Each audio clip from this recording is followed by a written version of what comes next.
우리 교회가 귀한 선교사님의 파송 예배를 드리게 되는 게 참 감사하고 영광스러운 일이라고 생각을 해요. 많은 교회들이 있잖아요. 그리고 또 많은 선교사님들이 계신데 어느 교회든 선교사를 파송하지 않거든요. 이제 정말 극소수의 교회가 선교사님을 파송하는데, 우리 선교사님은 제가 알고 있는 여러 선교사님들 가운데 특별히 참 귀하고 훌륭하신 선교사님이라서 더 큰 그 감격과 은혜가 저에게 있습니다.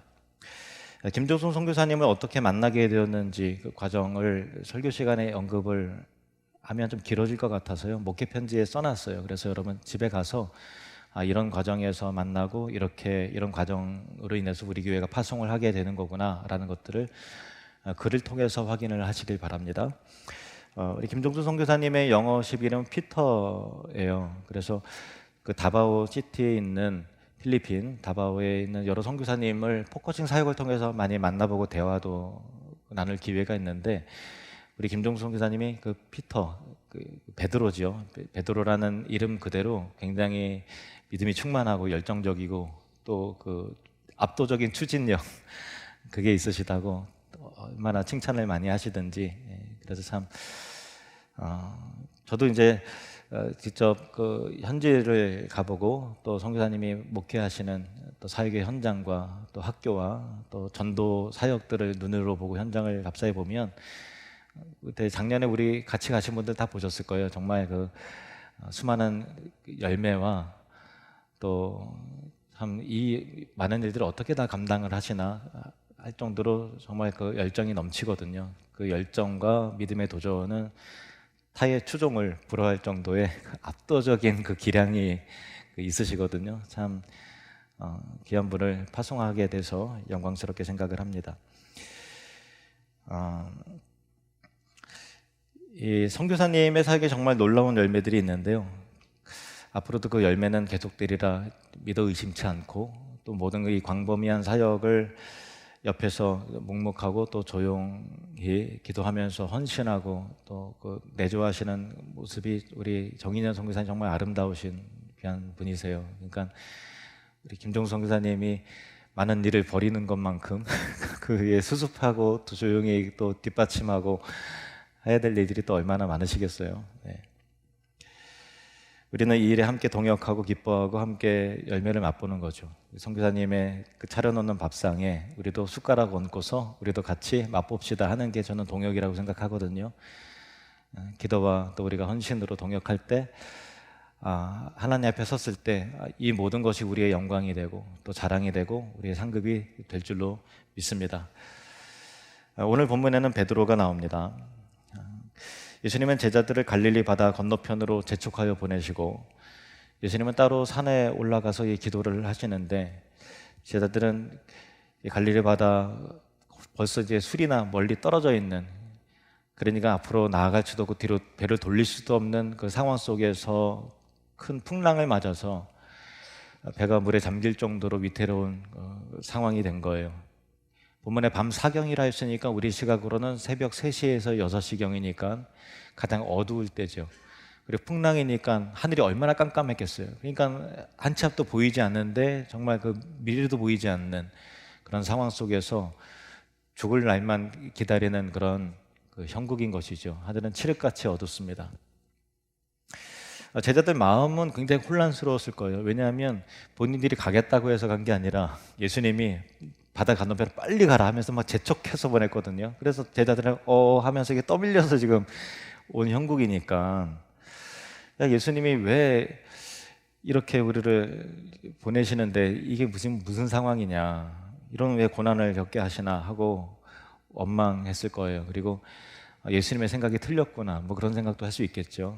예수님도 의심하고 그랬을 거예요. 본문을 확인해 보면 예수께서 즉시 제자들의 재촉하사 배를 타고 건너편으로 가게 하셨다라고 돼 있고, 그 가는 과정 가운데 제자들은 지금 죽을 지경의 상황에 놓인 것이죠. 그러니까 예수님은 제자들에게 의도를 가지고 풍랑 한가운데로 보내셨다라는 거예요. 의도를 가지고 빨리 가라, 얘기는 안 했지만 너희는 풍랑 속으로 들어가게 될 것이다, 보내신 거예요. 이 세상 그 어떤 고난과 풍랑도 하나님의 의도와 섭리, 계획 가운데서 벗어나는 일은 생기지 않습니다. 하나님은 의도를 가지고 우리를 고난 가운데로 몰아넣으실 때가 있어요. 너희는 거기 그 한가운데서 너희는 훈련을 받아야 된다. 코로나가 그랬고, 또 경제적인 위기도 그렇고, 또 개인의 인생 가운데 느닷없이 찾아오는 질병이라든가 또 관계적인 고통이라든가 어려움 등등 마찬가지입니다. 그렇게 우리를 하나님은 풍랑 한가운데서 의도적으로 집어넣으시고 훈련시키시고 고난을 통해서 뭔가 배우게 하시고 우리의 믿음이 진짜인지 테스트하시고 우리의 신앙 인격 안에 진짜가 담겨갈 수 있도록 연단하시고 믿음을 확인하시고 우리를 단련하시는 하나님이세요. 여러분, 고난 한가운데 계십니까? 그때 배워야 할 것을 꼭 배우시길 바랍니다. 그때 얻으셔야 될 진리를 꼭 얻으시는 은혜가 있기를 주님으로 축원합니다. 이윽고 예수님이 바다 가운데로 걸어오시는 겁니다. 제자들 유령이라고 소리치면서 난리가 났습니다. 두려워 떨었습니다. 그들의 상식, 또 그들의 이해 범주, 그들의 가치관으로 봤을 때는 영락없이 유령이었던 것이죠. 그래서 유령이다라고 결론 내렸던 것입니다. 우리도 때로는 주님을 못 알아볼 때가 있죠. 주님의 뜻을 분별하지 못할 때가 있습니다. 우리는 자기의 경험과 또 상식의 범위 내에서 생각하고 판단하려는 습성이 있습니다. 그러나 그것이 내가 알고 있는 것이 전부가 아니라는 것입니다. 하나님은 우리가 더욱 분별하고 하나님의 뜻을 알 수 있도록 하기 위해서 하나님의 계시의 말씀인 성경을 우리에게 주셨습니다. 그래서 우리는 계시의 말씀인 성경으로 분별해야 됩니다. 우리가 어떤 것을 경험하고 어떤 것을 보고 듣잖아요. 그럴 때 우리의 가치관, 고정관념, 우리의 상식, 우리의 이해 범위 내에서 우리 이성에서 섣부르게 판단하지 마십시오. 하나님의 말씀이 무엇이라고 말씀하는가?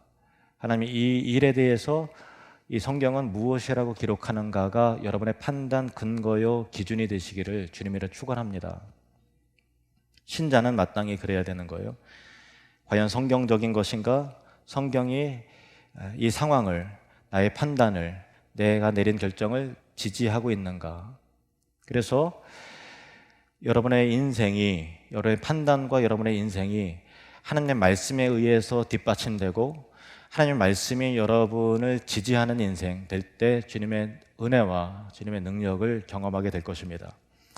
제자들이 예수님을 두려워하고 무서워했을 때 예수님은 이와 같이 말씀하십니다. 27절 말씀 함께 읽겠습니다.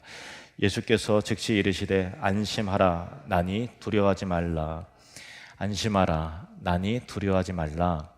여기서 나니라고 했을 때 우리 번역으로는 나다라고 하시지만 헬라어로는 굉장히 좀 복잡한 단어로 돼 있어요. 간단하지만 의미가 복잡해요. 에고 에이미.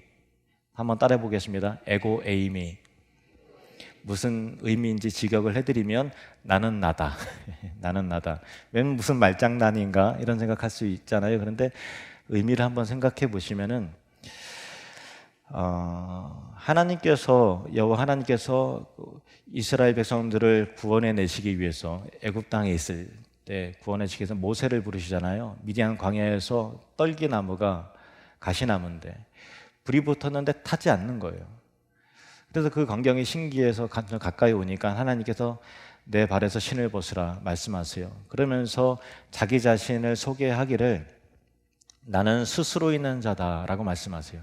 뭐라고요? 하나님은 스스로 계신 자다. 이것을 헬라어로 바꿔 말하면 에고에이미, 나는 나다, 나는 나로 말미암는다 라는 의미예요. 이것을 한자어로 표현하면요, 스스로 자, 말미암을 유, 나는 자유다 이렇게 표현하신 거예요. 나는 자유다, 나는 나다, 나는 스스로 말미암는다. 예수님께서 자기 자신을 나는 자유다, 나는 나다, 나는 스스로 말미암는 하나님이다 라고 말씀하시는 거예요.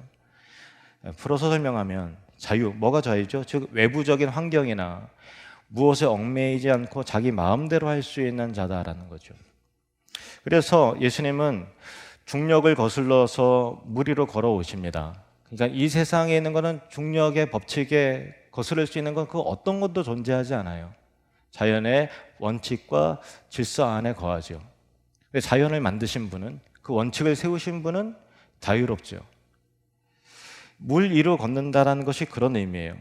이 세상의 어떤 원칙과 원리에 구속받지 않고 오직 스스로 말미암는 하나님이시라는 것을, 어떤 외부에 의해서 존재된 자가 아니라 나는 나로 말미암는 유일한 하나님이다라는 것을 말씀하시는 이 계시자로서 등장을 하시는 거예요. 그래서 물 위로 걸어오시는 장면을 볼 때 우리는 우리 생각과 우리 수준으로 생각하잖아요. 그래서 웬 동화냐, 웬 판타지냐, 뭐 이렇게 우리가 유치한 생각으로 하지만 그 의미가 아니에요. 중력을 거슬러 오신다라는 것은 이분이 자연을 초월하신 분이시구나 라는 것을 우리는 보게 되죠. 그리고 풍랑을 잠게 하시는 능력을 통해서 하나님으로서의 존재론적 자기 증명, 자기 계시를 지금 하고 계시는 것임을 우리는 깨닫게 되는 것입니다. 이때 베드로가 주님께 요청하기를, 주여 만일 주님이시거든 나로 명하사 물 위로 오라 하소서, 나로 명하여 바다 위를 걷게 하소서 요청을 합니다. 예수님이 오라 하시니 베드로가 배에서 내려 물 위로 걸어서 예수님께 가는 겁니다. 그러다가 아직은 이제 풍랑 중이에요. 그러니까 바람이 무서우니까, 바람이 확 하고 부니까 순간 믿음이 흔들리고 순간 겁이 덜컥 나니까 무서워서 이제 물속에 빠져들어가는 것인데, 베드로가 소리 지릅니다. 주여 나를 구원하소서. 예수님이 다가오셔서 손을 내밀어서 베드로를 붙잡아 일으키시면서 말씀하십니다. 믿음이 작은 자여 왜 의심하였느냐. 믿음이 작은 자여 왜 의심하느냐. 그리고 베드로는 예수님과 함께 배에 오르고 예수님은 풍랑을 잠잠케 하십니다. 우리는 생각하게 되죠. 왜 베드로는 예수님과 함께 바다 위를 굳이 거리를 했을까? 그렇게 튀고 싶었나? 그렇게 충동적인가? 할 일이 그렇게 없나? 혹은 그렇게 호기심이 많을까? 이런 생각할 수 있죠. 다른 제자들은 베드로가 물 위로 걷는 모습을 보면서 부럽기도 했다가, 이제 바람 때문에 허우적거리는 바닷속으로 허우적거리고 첨벙 빠지는 모습을 바라보면서 내 저럴 줄 알았다. 가만히 있으면 중간이나 가지. 내가 저럴 줄 알고 나는 여기 있었지. 그렇게 했을 가능성이 있죠. 정확하게는 알 수 없습니다만은 상상을 보태자면 그렇습니다. 하지만 중요한 것은 다른 제자들은 무섭기도 하고 신기하기도 한 광경을 그저 관객에 대해서 지켜보기만 했을 따름이고, 베드로는 예수님이 이루시는 그 신성한 역사, 거룩한 역사에 적극적으로 도전하고 적극적으로 참여하는 영광을 누렸다라는 것이죠. 물론 바람을 보고서 겁에 질려서 물에 빠지는 실패를 경험하기도 했습니다마는 그 도전을 통해서 베드로는 예수님과 함께 물 위를 걷는 특별한 경험을 했다는 것입니다. 그리고 이 과정을 통해서 예수님이 진실로 하나님의 아들이시라는 확실한 믿음을 베드로는 경험적으로 얻게 되었습니다. 저는 우리 김종수 정인여 선교사님을 뵙고 또 하시는 사역들을 보고 이야기를 나누다 보면은 이분은 예수님과 함께 바다 위를 걷기를 소망하시는 분이구나, 그런 생각이 들었어요. 그래서 이 피터, 베드로인 우리 김종수 선교사님을 생각할 때 어떤 본문으로 할까 사실 기도하면서 고민했는데 이 본문이 떠올랐습니다. 코로나라고 하는 풍랑이 우리를 집어삼키려고 할 때 대부분의 목회자나 성도나 교회나 선교 지역의 상황은 이 코로나가 그냥 지나가기만 하면 좋겠다, 목숨만이라도 건지면 다행이지, 다 그런 생각했습니다. 그렇지 않나요? 이 거대한 풍랑 앞에 주여 우리를 도우소서, 그리고 이 풍랑이 잠잠케 하시고 이 상황 속에, 이 위기 속에서 우리를 지켜주옵소서, 그 기도는 다 했지만 그 풍랑을 뚫고 바다 위로 걷게 하소서, 이 믿음으로 도전한 사람은 소수입니다. 근데 그 다 웅크리고 있는 상황 속에서 우리 김종수 선교사님은 이 로스아미고스 그 지역에 홍수로 인해서 다 집을 잃었던 가난한 사람들이에요. 그들은 자기 교회를 지을 돈이 없나? 예, 없습니다. 그런 상황, 빈민촌에서 가정에서 조그맣게 예배하는데 더 이상 예배드릴 공간이 협소하고 그들이 우리에게도 예배당을 달라고 간절하게 기도하는 그 기도에 우리 주님의 마음을 하나님께 주신 거예요. 그래서 도저히 외면할 수 없잖아요. 선교사가 늘 믿음으로 살자, 하나님께서 우리와 함께 하신다 했는데 이 풍랑을 지나가고 하자, 이렇게 할 수 있나요? 우리 기도합시다. 우리 예배당 건축 위해서 하나님 기도합시다. 그럴 때 하나님께서 우리 교회를 통해서 일하신 거죠. 사실은 우리도 그럴 만한 믿음은 없었지만, 그러나 그 풍랑 가운데 우리 김종수 선교사님을 통해서 우리도 바다 위를 걷게 되는 특별한 영광을 같이 누렸던 거예요. 그렇게 해서 세워진 교회가 로스아미고스 교회예요. 그리고 나서 아직 코로나 끝자락에 또 까탈루난 그란데 교회를 또 그 어린이들이 또 전도해서 예배드릴 공간 없고 거기 자리에 가보신 분들은 아세요. 잠깐 예배하는데 불개미들이 다리 막 타고 올라서 막 깨뭅니다.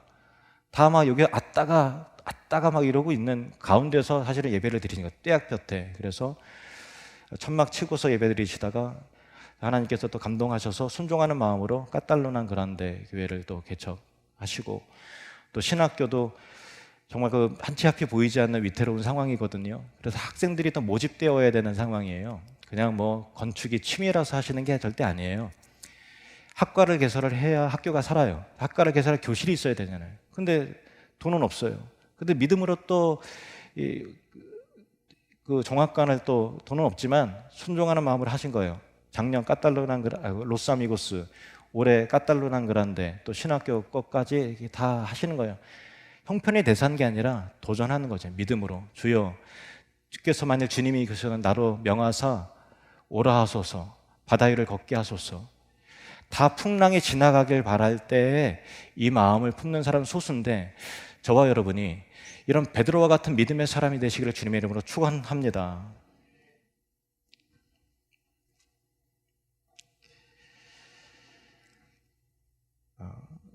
오늘날 우리를 비롯해서 많은 기독교인들이 회복해야 할 것이 무엇일까, 저는 생각을 해봤습니다.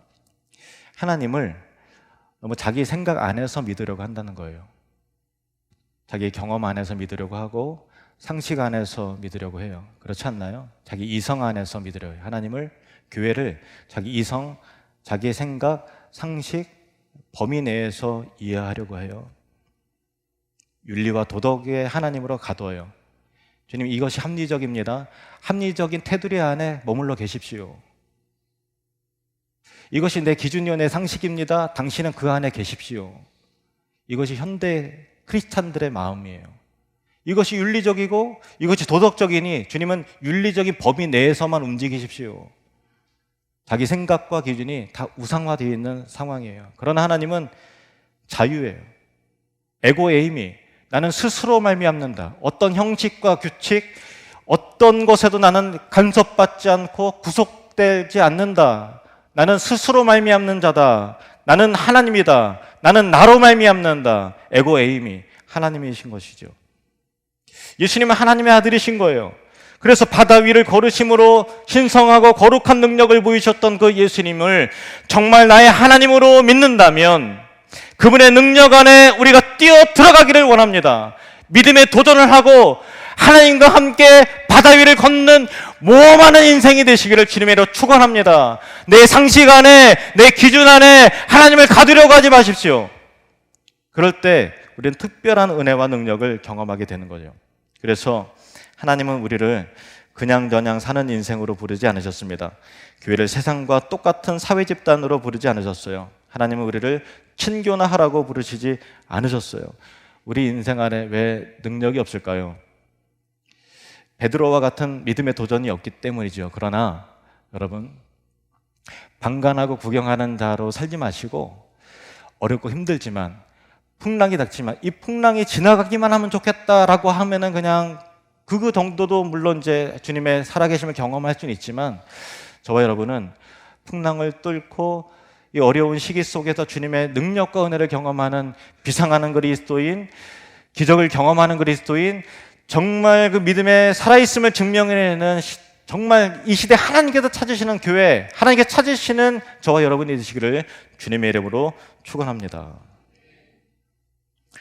저는 우리 하늘드림교회가 김종수 정인호 선교사님을 파송하는 것 자체가 베드로처럼 예수님과 함께 바다 위를 걷는 모험의 여정이 되리라 믿습니다. 풍랑과 바람이 무서워서 바닷속으로 빠질 가능성도 있죠. 그리고 베드로처럼 들여서 바다 위를 빠져서 다른 사람들에게 조롱당할 수도 있어요. 가만히 있으면 중간이나 가지 왜 설쳐? 그렇게 튀고 싶었나? 이런 이야기도 들을 수 있어요, 얼마든지. 그러나 배 위에 있는 구경꾼이 아니라 우리가 살아갈 때 모험하는 베드로이길 원합니다. 때로는 오해받고, 때로는 비웃음 당하더라도, 때로는 실패하더라도, 때로는 무서워 떨더라도 주님과 함께 바다 위를 걷는 믿음의 사람들이 되십시오. 이 사건 후에 예수님은 가이사라 빌립보라는 지역으로 베드로를 비롯해서 제자들을 이끌고 올라가시는데, 그곳에서 제자들에게 물으세요. 너희는 나를 누구라 하느냐? 베드로가 다른 제자들이 침묵하는 상황 속에서 베드로가 대답을 합니다. 주는 그리스도시요 살아계신 하나님의 아들이십니다. 근데 이 대답은요, 교과서적인 대답이 아니었어요. 예수님과 함께 바다 위를 걸어보았기 때문에 할 수 있는 고백이에요. 이 예수님은 이렇게 말씀하세요. 요한의 아들 시몬아, 내가 복이 있도다. 이를 내게 알게 한 이는 혈육이 아니라 하늘에 계신 내 아버지시니라. 그리고 이렇게 이어서 말씀하세요. 18절, 마태복음 16장 18절 함께 읽겠습니다. 시작. 또 내가 내게 이르노니 너는 베드로라. 내가 이 반석 위에 내 교회를 세우리니 음부의 권세가 이기지 못하리라. 아멘. 베드로가 고백한 이 신앙 고백전 믿음 위에 내가 내 교회를 세울 것인데, 음부의 권세가, 지옥의 권세가 이기지 못할 것이다. 어떤 신앙입니까? 예수님을 하나님의 아들로 믿는 신앙이에요. 베드로에게는 이 고백은 살아있는 고백이었어요. 물 위를 걸으심으로 세상의 법칙도 원칙도 스스로 얽매이실 필요가 없으신, 스스로 말미암는 하나님의 아들, 그리고 그 하나님의 아들과 함께 바다 위를 걸어본 자가 할 수 있는 진정한 신앙 고백이었죠. 주는 그리스도시요 살아계신 하나님의 아들이십니다 할 때, 우리가 세례식 할 때 이 신앙 고백을 다 마이크로 고백하죠. 예수님은 나의 주님이시고 또 나를 죄 가운데도 구원하신 구원자이시며 살아계신 하나님의 아들이심을 내가 믿습니다 하는 그 심한 고백을 점검하고서 우리가 세례를 베풀지 않습니까? 그런데 여러분, 이 신앙 고백이 차가운 신학적 고백이 아니라 내가 주님과 함께 바다 위를 걷는 믿음의 삶을 살길 원합니다 라고 하는 생생한 믿음이길 원해요. 그 믿음이 여러분에게 진짜 믿음이길 원합니다. 그럴 때 여러분의 인생에 하나님의 능력을 경험하게 돼요. 그 고백 위에 교회가 세워지는 거예요. 그 도전 앞에 교회가 세워진다고요. 그 도전 앞에 교회인 여러분의 인생이 건축된다고요. 그냥 냉랭한 차가운, 그냥 이렇게 말하면 누구나 다 기분 좋게 받아들일 수 있는 형식 없는, 영혼 없는 주는 그리스도 살아계신 하나님의 아들이십니다 라고 하는 교과서적인 신앙 고백이 아니라 진짜 바다 위를 걸을 수 있는 배짱 있는 도전하는 그런 신앙인이 될 때 그 위에 주님의 거룩하고 영광스러운 하나님 나라가 세워진다고요. 그 신앙 고백이 가슴 뜨겁게 여러분의 온 혈관을 관통해 나는 예수의 피가 흐르는 그런 교회이고 그런 신자의 삶이 되시기를 주님의 이름으로 축원드립니다. 그래서 우리 신앙인의 인생이 그냥저냥 살아가는 인생, 풍랑만 피하면 족한다라고 하는 소극적인 인생이 아니라 풍랑을 뚫고 들어가고 하나님 나라를 위한 믿음의 도전을 하는 인생이 되시기를 축원합니다. 이 믿음의 도전이 예수님과 함께 바다 위를 걷는 살아있는 베드로의 신앙이 오늘 파송받으시는 김종수 정인여 선교사님의 심장에 이 고백이 있고 또 우리 하늘드림교회 모든 성도들에게 있게 되기를 주님의 이름으로 축원합니다.